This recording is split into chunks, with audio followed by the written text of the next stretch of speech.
Brian Conway was in one of the upstairs rooms of a Sammamish home when some movement outside caught his eye. I saw this guy running down the boat ramp at the next door neighbors. A few seconds later, Brian saw the man jump onto his dock and run towards his kayak. He was very athletic. He was very energetic. He flipped the thing over and just headed off, sort of like a surfer, just kind of paddling along the side. Brian ran to his garage to get his other kayak. His son Nolan was coming home at the time. He immediately paddled after the thief. I was a little bit nervous of getting in a tussle with a guy or having him dump me or take my paddle. So I sort of kept my distance. The thief didn't have a paddle, so it didn't take Nolan long to catch up. Nolan said he looked wet and cold.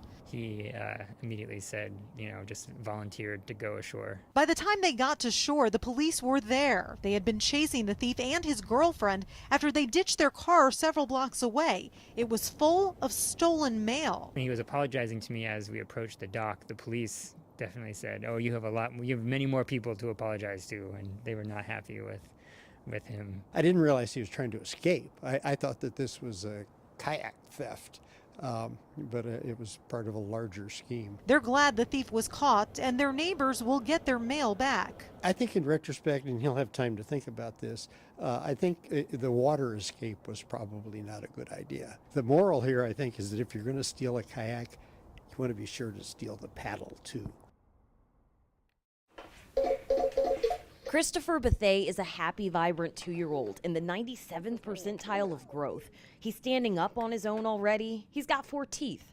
But Christopher will always be different. I asked, does my baby have 10 fingers and 10 toes? And nobody said anything. Christopher has 1 finger on each hand, 2 toes on 1 foot, and 3 on the other. I look around and I see everybody's children with all of their digits intact and just kind of wonder why Christopher had to be that 1 in 1 million that was born like this. The rare congenital deformity is called ectrodactyly. It's a spontaneous mutation of a few genes during pregnancy, and it could happen to anyone. Christopher's particular variation is about 1 in 1 million.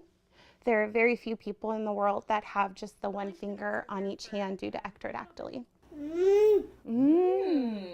But Mom says don't feel sorry for Christopher, who does everything a normal baby does, just in his own way. He crawls, he pulls himself to stand, but he kind of curls his finger around things, almost like an elephant trunk. For Miranda, the most difficult part is going out in public. We get a lot of stares, sometimes questions.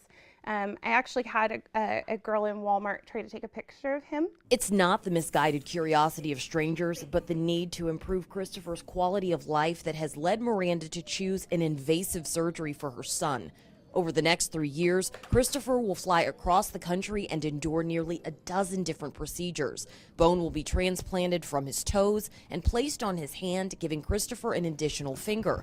All 4 of his limbs will be in a cast for 6 weeks. His hands will actually be cast at 90-degree angles, just because it's really easy for babies to wriggle out of casts. And he'll be pretty much immobile during that 6-week period while he's healing. The temporary pain is worth it through the eyes of a mom who wants to give her son a sense of normalcy. This is just going to give him more function and assistance for daily living. So I think it's worth it for us to go and do this for him. But Christopher will always be different, and that's what makes him beautiful. I think people are more loving than they are cruel. So I think he's going to find a lot of people that will love him for who he is, who aren't superficial, who aren't judgmental, but will really see the individual that he is inside.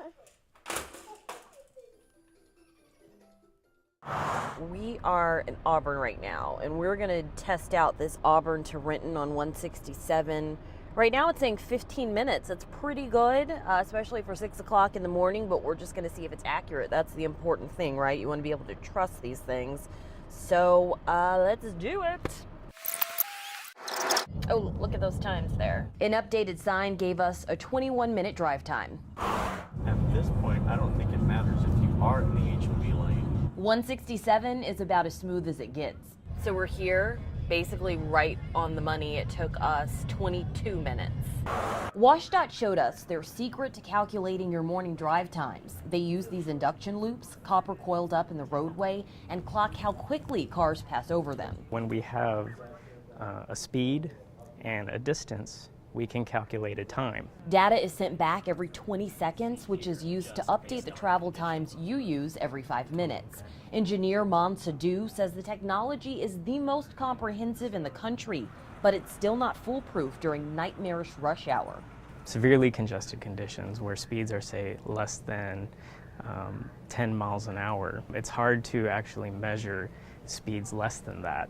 So we might be calculating a high travel time, but your time might be longer. So we decided to test a tough east side commute, northbound 405 from Renton to Bellevue. All right, so we're getting on the freeway. It is 6:54.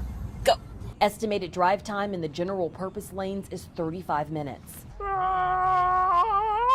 This is essentially just like stop and go. Look, we're 0 miles per hour. Is it gonna be like this the whole way? Because I'm literally gonna pull my hair out. 20 minutes in, and we're in desperate need of music. Hey, Justin Bieber! Look at us. We're moving. 6 miles. Hey. Thank you, Justin. You did it. Despite the stop and go, we make it in 35 minutes. Again, just 1 minute more than the estimate. We are in Linwood. We are heading to Seattle. Our estimated drive time, ooh, it just went up again. It's 35 minutes. Starting now, it is 8:28. Let's see how this goes. We tested out another tough commute in the North End. I'm down to 15, 14, 13 miles per hour. But the drive time clocked in just 3 minutes shorter than the 35-minute estimate. We're waiting on the off-ramp, but we're basically here already. That's really good to hear. We took our results to WashDOT. It's fairly accurate. On days where there aren't, let's say, major events or collisions, the travel times give drivers a fairly good indicator of what their commute's going to be like.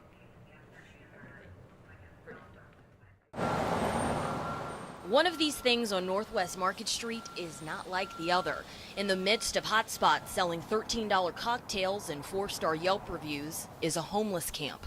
5 tiny homes and 20 tents housing a group of Seattle's homeless. Being able to leave my stuff somewhere without it disappearing. Nicholsville has given John Schrader comforts he hasn't gotten for 4 years living on the streets. The neighbors have been pretty peaceful and respectful. Interesting, when you consider the hundreds of people who fought to keep this encampment out of their neighborhood. Incredible failure to our community. The fact that the lot in the 2800 block of Northwest Market is next door to a tavern, liquor store, and smoke shop infuriated neighbors and business owners concerned about plummeting property values and crime. They're just basically shoving this down our throat. Yes, I am upset. Now here we are 6 months later, the fence decorated with tokens of affection. No issues whatsoever. They have not bothered me at all. I'm thrilled they have some place to be. When he got word of the camp moving in, the owner of Ballard Liquor thought about hiring a security guard. That is going to be a lot of problem and all crime, but we don't see anything on it. It's just they're good people. Ablom says he's most appreciative of the fact that they clean up trash every night. Now on to the other side, to the Ballard VFW. Initially, we thought it was going to be a bad idea because the way it was presented. But now, Commander Nestor Tamayo says they bring their neighbors hot meals whenever they can. We haven't had any real problems with it. But this isn't a full-blown love story.